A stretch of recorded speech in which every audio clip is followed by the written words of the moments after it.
धीरे धीरे शाम ढलती जा रही थी। अंधेरा गहराता जा रहा था। बुद्ध के शिष्यों के चेहरों पर थकान साफ झलक रही थी।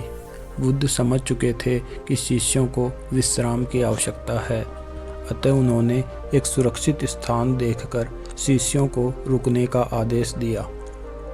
कुछ समय पश्चात एक शिष्य ने बुद्ध से प्रश्न किया, हे बुद्ध, क्या विद्या को किसी से बल द्वारा भी सीखा जा सकता है? कदापि नहीं। विद्या को केवल सेवा भाव से ही सीखा जा सकता है। इसी संबंध में मैं तुम्हें एक बहुत बलशाली राजा की कहानी सुनाता हूँ, सुनो। एक फकीर था। वह जंगल में घास फूस की कुटिया बनाकर रहता था। उसे एक विद्या आती थी।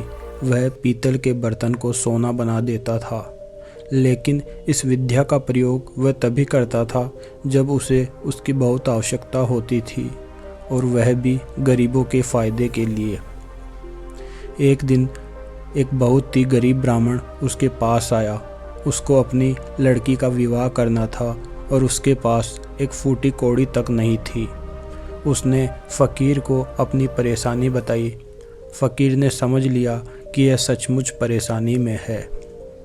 उसने पीतल के एक बर्तन को सोने का बनाकर उसे दे दिया और कहा कि इस बर्तन को बेचकर उन रुपयों से अपनी बेटी का विवाह कर लेना।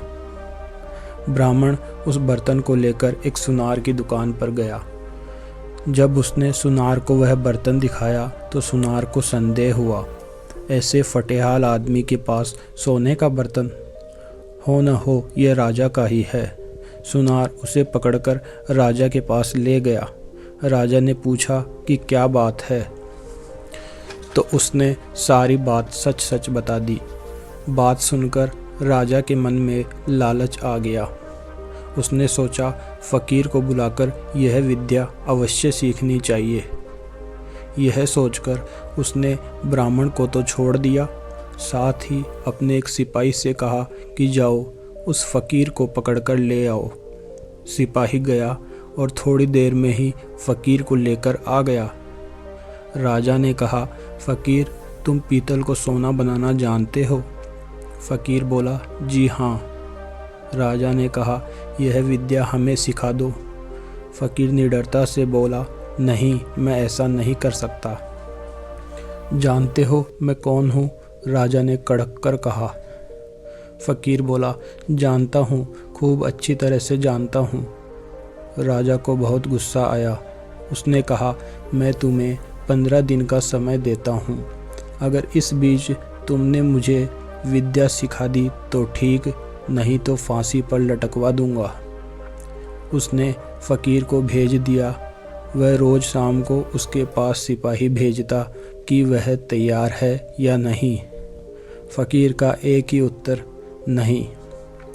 ऐसी विद्या को राजा छोड़ना नहीं चाहता। उसने देख लिया कि फ़कीर को डराने धमकाने से कोई नतीजा नहीं निकलेगा, तो उसने दूसरा उपाय सोचा। जब 7 दिन बाकी रह गए तो उसने अपना भेष बदला और फ़कीर के पास जाकर उसकी सेवा करने लगा। उसने फ़कीर की इतनी सेवा की कि फ़कीर खुश हो गया। फ़कीर ने पूछा, बोल, तू क्या चाहता है? राजा ने कहा, मुझे आप वह विद्या सिखा दीजिए जिससे आप पीतल से सोना बना देते हैं। फ़कीर ने उसे विद्या सिखा दी और कहा, देख, इसका इस्तेमाल दीन दुखियों की भलाई के लिए ही करना। राजा अपने महल में आ गया। 15वें दिन उसने फ़कीर को बुलाया और कहा, बोलो, विद्या सिखाने को तैयार हो या नहीं? फ़कीर ने कहा, नहीं। तो तुम्हें फांसी लगवा दूं?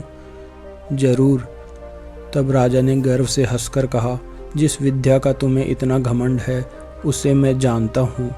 इतना कहकर राजा ने एक पीतल के बर्तन को सोने का बनाकर दिखा दिया। फ़कीर ने कहा, राजन, तुमने यह विद्या किसी की सेवा करके सीखी है। विद्या कभी भी डरा धमकाकर हासिल नहीं की जा सकती। सभी शिष्य कहानी का अर्थ समझ चुके थे। इसके पश्चात सभी ने एक साथ भोजन किया और विश्राम करने लगे।